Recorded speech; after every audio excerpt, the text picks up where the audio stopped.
Hello, my name is Mohammed Faridi. I'm Iranian. I was born in city of Tehran into a devout Muslim family. In 1984, when I was born, the country of Iran and Iraq was in war. That was an 8-year long war days for our countries. Many of Muslims willingly gave their life up for the cause of jihad, to defend Islam or advance it. And my uncle, two of my cousin, they joined that war willingly and gave their lives up for the cause of Islam. My mom was a devout Muslim, and she mandated us to follow Islam and to fulfill the Sharia of Islam.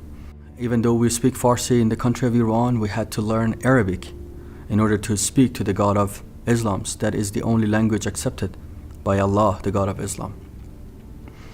And I went to mosque and to a lot of madrasas, to a lot of Quran classes to learn Arabic and to learn how to recite the Quran and how to memorize the verses, the passages, sometimes chapters of the Quran in order to pray to Allah. They told us a good Muslim, if he recites and memorizes the Quran, he would not burn in hell, because your brain, your body will have the eternal word of Allah in it, so it would not be burned in hell. So that's what I did. So I started memorizing a lot of the chapters.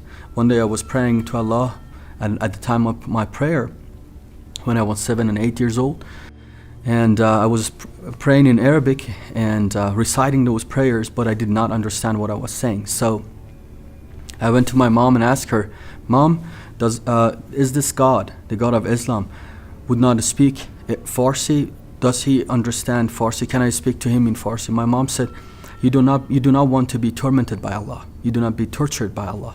A good Muslim only surrenders, only submits. So I went and from that moment on, I did not ask any more questions. I just put my blinder on and just followed Islam. And I washed myself every day, prayed 5 times a day before dawn till after dusk. I prayed 5 times a day to Allah and recite those prayers that I did not understand what I was saying, but out of fear, I just prayed and prayed. During the month of Ramadan, I fasted 30 days. You do not eat or drink during the whole day. That's again before dawn till after dusk. Sometimes during the summertime, it's about 14 hours long.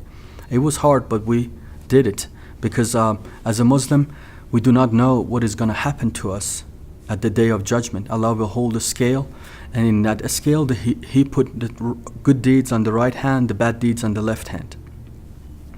And I tried with this rituals, I tried to score good deeds, so that I have more good deeds, but I never knew how much of this would be enough. And as Shia Muslim, we mourn ritually in anniversary of the death of our imams. The men get together in a room, they dim the light, someone recites a eulogy, provokes the crowd to beat themselves, weep and cry. That's how we're gaining points and how we self-punish ourselves, that maybe one of these imams intercede for us at the day of judgment. But we are not assured of this, but this is not a guarantee. So we beat ourselves on our chest. We beat so much ourselves in our chest that we bruise and we bled. We beat ourselves with chains on our back and with swords into our head. And we shed our own blood. And this way of sanctification, this is the way of sacrificing ourselves and shedding our blood to score points in order that we may be granted the Jannah, the paradise of Islam at the end. But you don't know. One day I was in a shrine in the city of Mashhad, and I was praying, but my prayers weren't answered. I went to this Muslim scholar and I asked him, "Sir, how much more of this do I need? Why my prayers are not answered?" And he told me, "Son, you're not worthy enough. You need to do more." And I asked him, "How much more?" He said, "That's up to Allah. We do not know." After I finished high school, I joined the Revolutionary Army of Iran. At age 19, they took the devout Muslim soldiers to join us to a movement that was called Path of Light. During this time, they took us to the war zone between the two countries of Iran and Iraq, and there in the place that tens of thousands of Iranians gave their life up willingly in jihad to defend Islam, to defend their country and advance Islam. There I reunited my spirit with the spirit of martyrdom, and also to fight the fear of death, to fight the fear of dying for Allah. They put us in empty tombs and grave during night. It was pitch dark and it was very quiet, and it put us in those empty tombs for us to fight that fear. It was a scary moment, but that's how they prepared us for the ultimate cause and the ultimate sacrifice for Islam. When I left the army, I had one dream, that I get the opportunity to fight for Islam and die in jihad. And Allah may will for me that our country fight against Israel or America, that I can join that war. I remember during the month of Muharram, one of those months that we go and beat ourselves and self-punish ourselves 9 days in a row. Every evening for 2 to 3 hours, I beat myself so much on my chest and on my back with chains that on the 10th day, I was so broken and I was so bruised that I could not get out and go beat myself more. And on the 10th day, I was ashamed of myself. I said, this is the least asked of me, and I cannot fulfill that.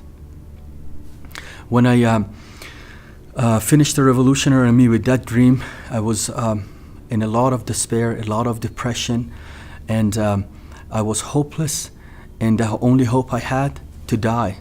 I contemplated on suicide. I thought I'm going to get rid of myself, but I was afraid, because if as a Muslim you commit suicide, you end up in hell. I was living in hell in this world, and I thought to myself, if I kill myself, I will be in hell for eternity. And I was desperate. I was really desperate. And one day I called a friend of mine, and we grew up since age 6. Ironically, his name is Rasul, means the apostle. And that day he came to me, and we talked about how is his life doing, what is he doing. And I felt something is really different about him. He was so calm, so peaceful. And I asked him, Rasul, what is going on with you? What is happening to you? And he told me that he became a Christian. And when he told me that, I said, what is that? Can you become a Christian? That was the first time I was hearing about Christianity without bad-mouthing it, or without saying that it's corrupted and it's altered, that it's bad thing. And he was telling me about the love of God. He was telling me about Jesus and the miracles happen in their life, and the things that happen into their lives, the miracles and the good things.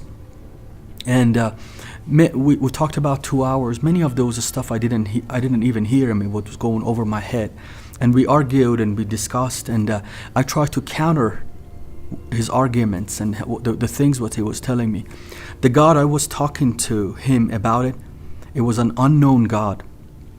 I did not know what I was talking. I was just echoing what I learned from my parents, from my grandparents, and from what I learned in mosque, and I was echoing that. But the God that he was talking about, it was like a friend of him. He knew what he was talking about. After about 2 hours of conversation, he was kind of wore out and said, look, you asked, I told you. And this is the last thing I'm going to tell you.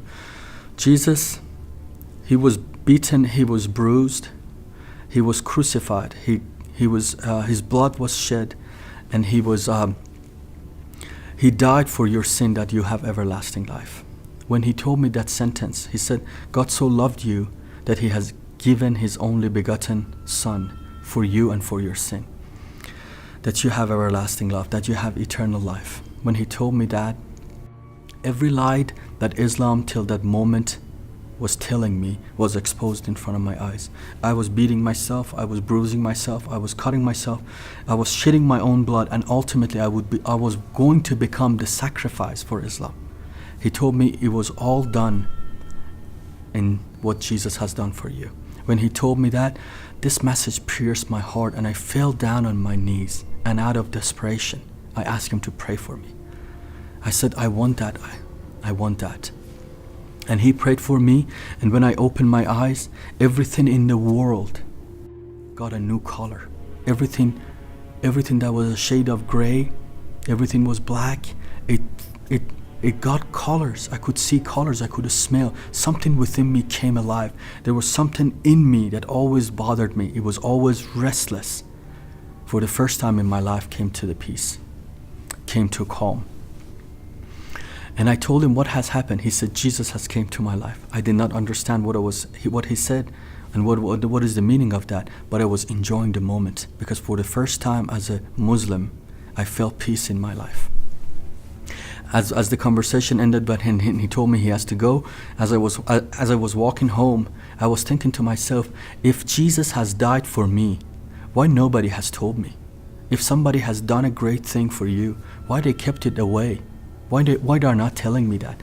Probably there's something wrong, or this guy is telling me a lie.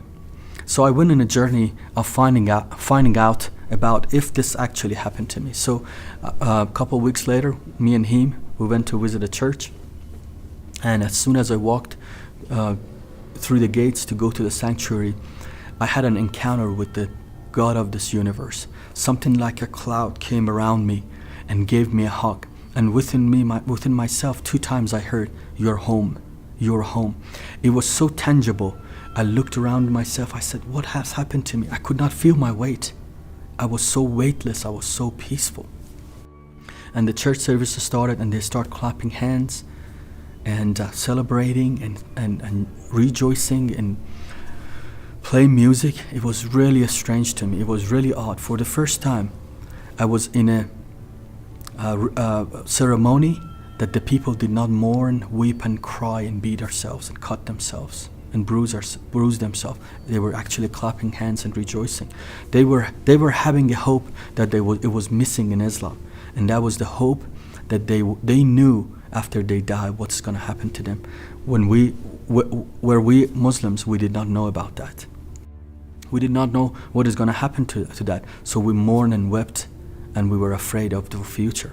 But the Christians, they knew what is going to happen to them, so they were rejoicing. There was a hope about resurrection that they had, that we didn't have. All of our imams, all of our prophets died, and they stayed dead.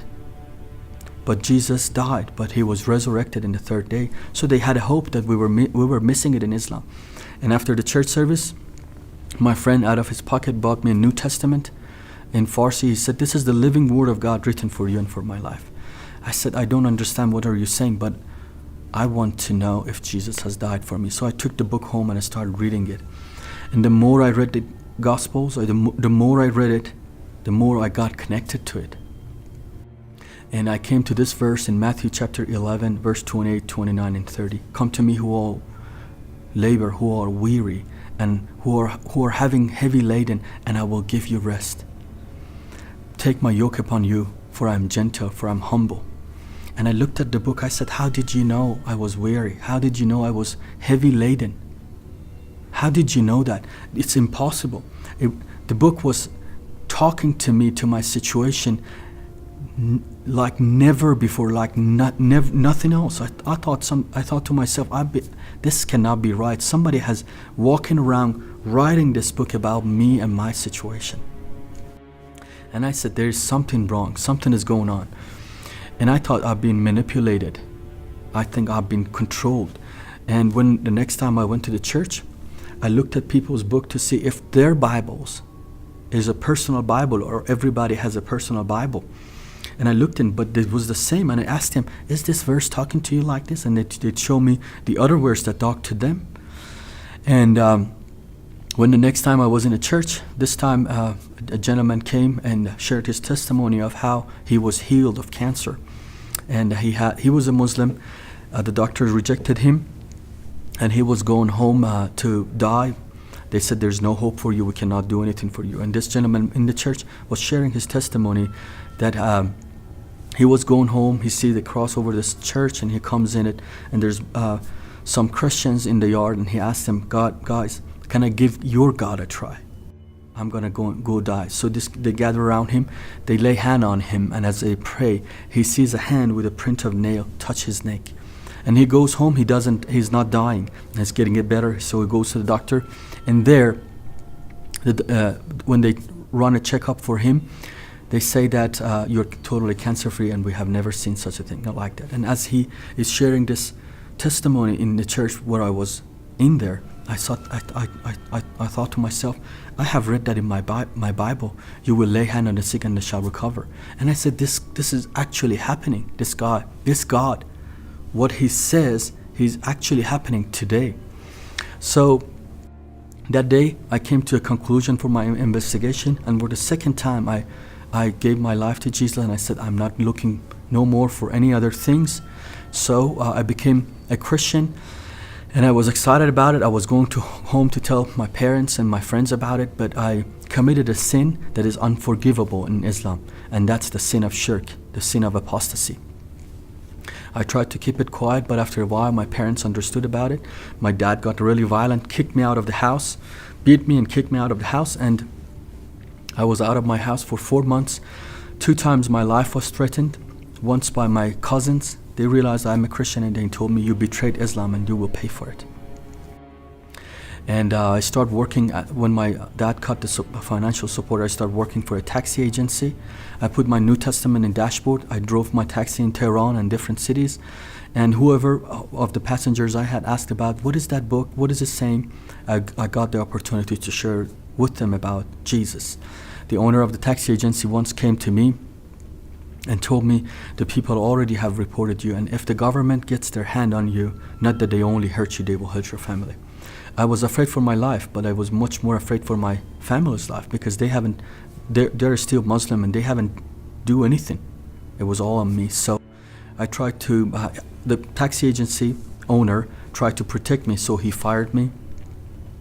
And I thought to myself, I may need to go to a different city from Tehran. I may go to Isfahan, maybe to Shiraz. But this is in 2008 and 9. And the government at that time put the underground church to a national security. The government passed a law and said the Christians are stealing the Muslim soldiers out of the army of Islam, and we have to abolish the Christian and underground movement of church in Iran. So they put tremendous pressure under the church, onto the church and underground church, and many of the friends I had, many believers, they were arrested. They were going to jails. And when I called them, and maybe their parents or somebody answered the phone, they said, please don't come around here. We have enough problems on our own. So at that time, I decided to leave the country. So I left everything behind, my family, my friends, all of my belongings. I left them behind, took a duffel bag with a little amount of money. I bought a bus ticket from the country of Iran to Turkey. And I moved I left Iran, and I escaped Iran, and I made it to Turkey. I was in Istanbul, Turkey. I was looking for a smuggler to be smuggled from Turkey to Greece, and from Greece I would be making it to the Western Europe. But that would cost a lot more than what I had in my pocket. And when I start looking for job opportunities, they told me you cannot work on the visa you have here. And I asked them, what should I do? They told me, just go back to Iran. And I told the people, I cannot go back to my country. My life is in danger. And they told me, if you're truthful about what you're saying, there's an office here that they can help you with the situation you're in. So I filed with the Commissioner of Refugees of the United Nations, and after 3 years of interrogations, they finally accepted my case and sent me to America. I landed here in June of 2012. I came to America not for better opportunity, not for make a better life, just for safety and for freedom. And here in America, I founded a ministry called Destination Ministry, and the purpose of our ministry is to help people like me that are converting, or they need to minister to Muslims, to reach out to Muslims that they come from the bondage of Islam and cross to the kingdom of light. So the purpose of our ministry is to help Americans, help the churches, help the brothers and sisters to love on Muslims and preach to them the only hope, the only good message of the gospel, that they can see the light. Thank you for watching. This was my life story. My name is Muhammad Faridi from Destination Ministries. God bless you.